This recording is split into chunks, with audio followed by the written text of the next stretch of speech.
Telugu digital media network లో political కేటగిరీలో number 1 కేవలం 72 గంటల్లో 1,50,00,000 వ్యూస్ పైగా పాపులర్ టీవీ నెట్వర్క్. నమస్కారం అండి, మీ పేరు? నా పేరు రఘురామయ్య. ఏం చేస్తుంటారు? నేను రిటైర్డ్ రైల్వే ఎంప్లాయీ. మరి ఎలా ఉన్నాయండి ప్రస్తుతం? అన్ని రేట్లు పెరిగిపోయినాయి అంటున్నారు. ఏం పెరగల, ఇవన్నీ బోకస్ కబుర్లు. ఇప్పుడు పచ్చి కూరగాయలు ఉన్నాయి, సీజన్ బట్టి రేట్లు మారుతూ ఉంటాయి. అంతేగాని ఇంకోళ్ళు ఉన్నప్పుడు ఏమన్నా విఠలాచార్యలాగా సినిమాలాగా ఊగి పడతాయా? ఎన్ని కావాలని చెప్పే ప్రచారం. 18 రూపాయలు 10 రూపాయలు అలా ఉండే కూరగాయలు, అది కూడా ఎక్కువేనంటే ఇంకేం చేయాలి చెప్పండి. సరే, ప్రస్తుతం ప్రభుత్వ పరిపాలన ఎలా ఉందండి? బాగుంది. ఎందుకు బాగుంది అనుకుంటున్నారు?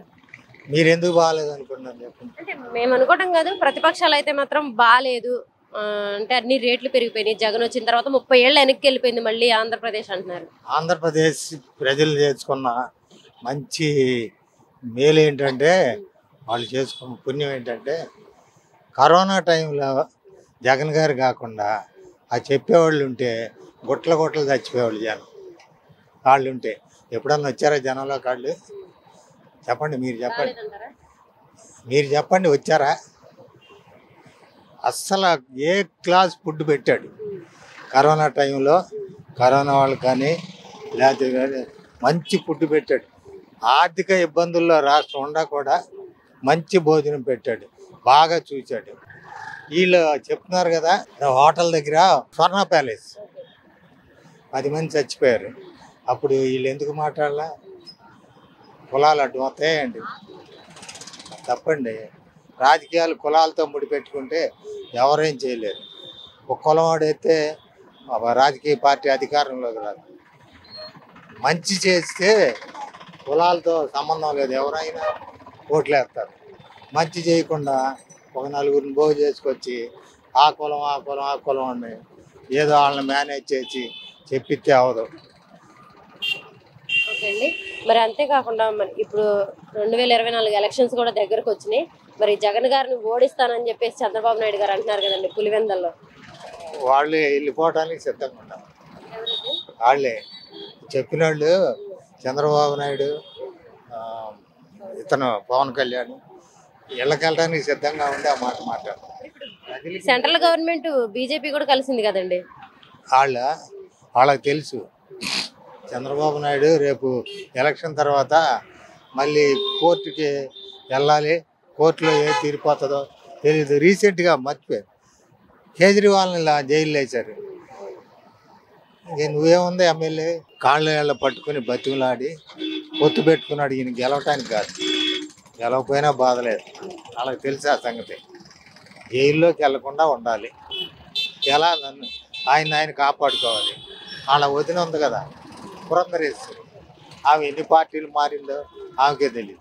ఆవిడ కూడా చెప్తున్నారు కదండి, కూటమి అయితేనే ఆంధ్రప్రదేశ్ ప్రజలకు మేలు జరిగిద్ది అని చెప్పేసి.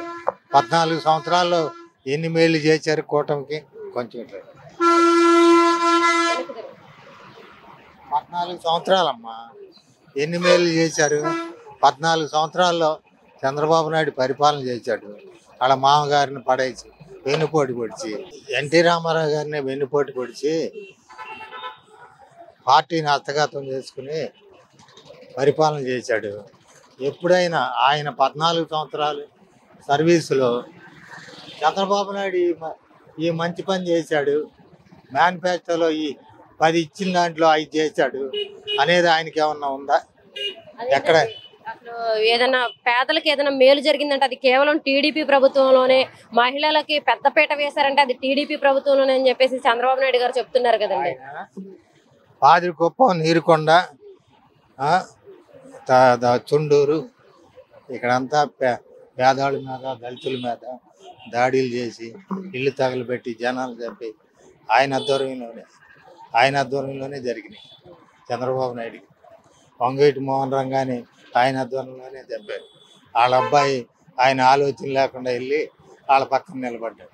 సరేనండి, మళ్ళీ 2024లో ఎవరు గెలుస్తారంటారు? జగన్ గారే. మీకు ఏమైనా అనుమానమా? గెలిచిన తర్వాత మళ్ళీ ఒకసారి నన్ను గుర్తుపెట్టుకోండి చెప్తాను. పిఠాపురంలో పవన్ కళ్యాణ్ గారు పోటీ చేస్తున్నారండి. ఆయన క్యాంపెయిన్ స్టార్, ఆయన గెలవడం పెట్టడు.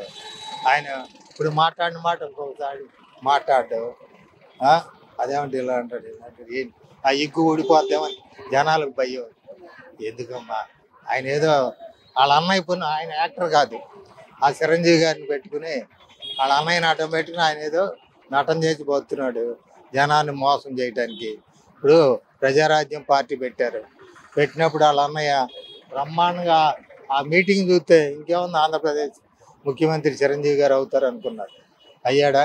18 సీట్లు అతి కష్టం మీద గెలిచాడు. అప్పుడు యువ నాయకుడు ఈయనగా పవన్ కళ్యాణ్ అప్పుడు ప్రశ్నించాడా వాళ్ళ అన్నయ్యని? పార్టీ ఏమైంది? హోల్సేల్గా అమ్ముకున్నారు ఏది ఆ వచ్చిన సీట్లని. ఈయన పార్టీ పెట్టి పార్టీని అమ్ముకున్నాడు. వాళ్ళ గురించి చెప్పుకుంటే నవ్వు వస్తుందమ్మ. వాళ్ళు ప్రజలకు మేలు చేయాలి స్వచ్ఛందంగా. ఇప్పుడు పవన్ కళ్యాణ్ గారు ఉన్నాడు, రోజుకు ₹1,00,00,000 తీసుకున్నాను అన్నాడు. నువ్వు ఎప్పుడన్నా 2 కోట్లు స్వచ్ఛందంగా ఎవరికన్నా మేలు చేశాడా? సినిమా స్టార్లు, పేదవాళ్ళు, తక్కువ రెమ్యునేషన్ తీసుకునేవాళ్ళు, కాలనీలు కట్టించిన వాళ్ళు ఉన్నారు. ఎగ్జాంపుల్ రాజబాబు, రాజమండ్రిలో కాలనీ ఉంది, కావాలి, నేను అబద్ధం కాదు, తెలుసుకోండి. రాజబాబు సినిమా యాక్టర్, వీళ్ళ పేరుని ఎప్పుడన్నా ఉండయా? వీళ్ళు పిల్లికి పెంచి పెట్టరమ్మా. వీళ్ళేంటి జనాలను అడ్డం పెట్టుకుని వీళ్ళు చేసే దందాలకి, వీళ్ళు చేసే మోసాలకి అధికారం కావాలి. దానికోసం ఇవన్నీ చేస్తున్నారు తప్ప ప్రజలకు మేలు చేయరమ్మా వాళ్ళు.